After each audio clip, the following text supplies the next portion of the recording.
He's lame. Everybody's like, when Trump gets in office, the Epstein. Yeah. Yeah, right. He's going to tell it himself. Yeah. To that point, like there'll be people that like they'll DM me and be like, you see what your boy's doing? You voted for this. I'm like, I voted for none of this. And he's telling his followers nobody actually cares about the files, and if you keep talking about it, you're playing into the Clintons' agenda, and it's terrible for his administration and the country. So he might as well admit he's in the files at this point, but he probably thinks if people were dumb enough to believe that he'd actually release them, then they're dumb enough to believe that it's just a psyop pushed by the Democrats to get you to turn on him, because it was pretty obvious he wasn't going to release the list. I mean, even Rogan last November was mocking people who were saying the list is coming out once Trump is in office.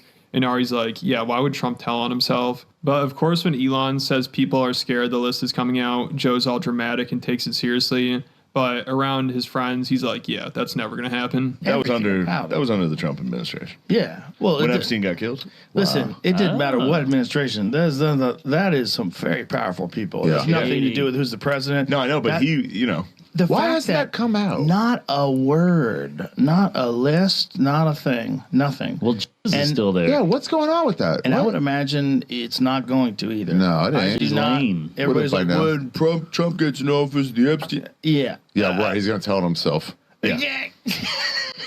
So it sounds like Rogan knows Trump is on the list, and that's why it'll never come out. But of course, he has to play dumb because the thing that Joe, I feel like he got, or he has, or I don't know, this thinking about it is that he pivoted to the right ever since COVID happened, and ever since he's trying to cope and say the Democrats are more evil or worse than the Republicans in almost every aspect. And now that he really aligned with them, especially bringing on Trump to the podcast. And he also said, yeah, he was going to bring Kamala, but Kamala didn't have time for it, which also, she messed up on that part too. She should have went and done it because it would have done numbers. And he's such a big I guess maybe, I don't know, is he globally known? But for the most part, he was drawing numbers back a couple months ago before the election happened, and now his podcast is not number one anymore, number two anymore in the world. Now it's Midas Touch, and right now he's in the shitter, and maybe he's lying. He knew this for a long time, but maybe the money caught on. He just fell into that money pit, and he just couldn't get out of it, right? Maybe. I don't know.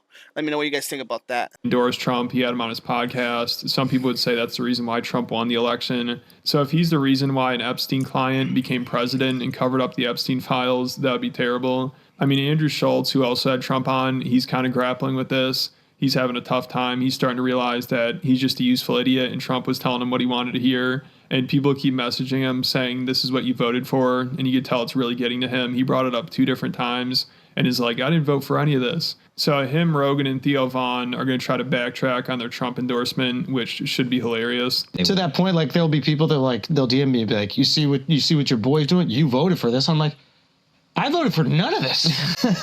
But this is the thing you did.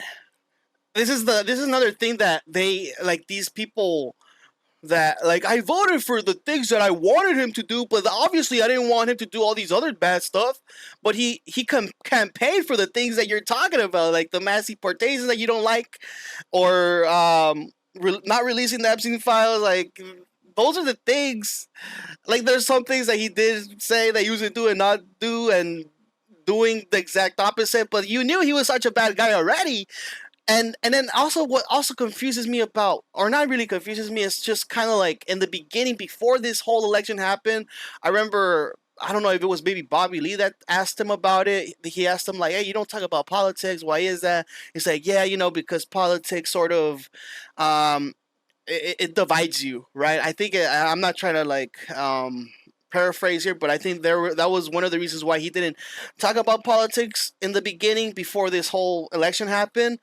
And now that he got into this whole shit, he's trying to quickly pivot, and he doesn't have the flexibility like all these other political pundits that work in the media do it, like Charlie Kirk and Tim Pool, that will all of a sudden be telling everybody else like, why you keep talking about this Epstein files, guys? Like it's been solved, right? But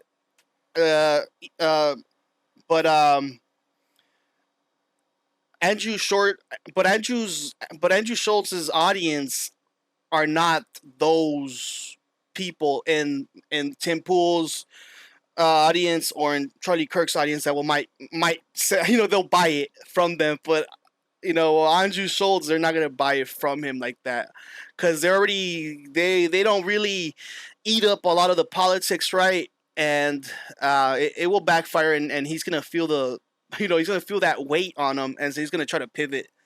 Doing the exact opposite of everything I voted for. Yeah. I want him to stop the wars. He's funding them. I want him to shrink spending, reduce the budget. He's increasing it. It's like everything that he said he's going to do. These DMs or comments. They're like, when Trump does something, they're like, so this is the guy that you voted for? And it's like, no, actually, I didn't vote for expanding the budget. I didn't vote for continuous form. This is the exact opposite. I would be inclined, or maybe I think that he has done the same thing.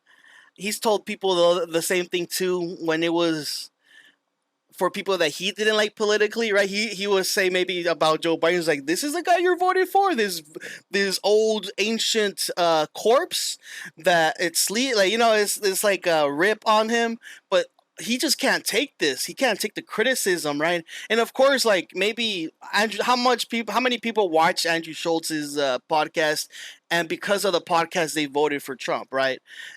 And I would say more on the side of Joe Rogan, it was more influential than Andrew Schulz, but Andrew did play part in the whole Rogan sphere, getting all these podcasters like Theo Von to showcase the candidates for the presidency, right?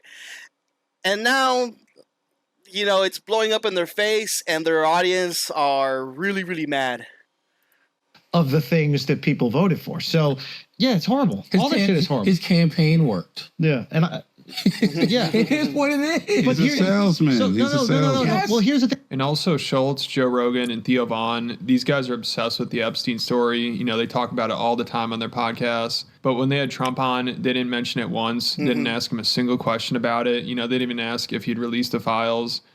But yeah, like they didn't push back on anything. They didn't say anything that will kind of get Trump to panic or make him think. It was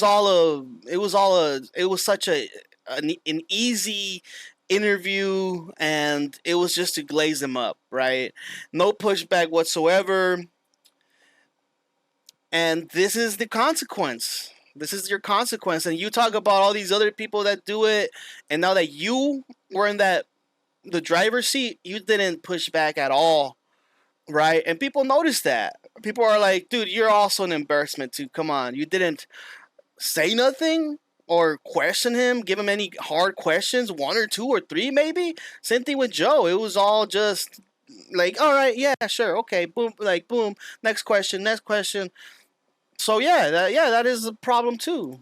People would probably say because Trump or his team told them not to ask that. But if that's the case, isn't that really suspicious? If he has nothing to hide, who cares if they ask about it? Happened in Texas. It just seems like a desecration. But you go ahead.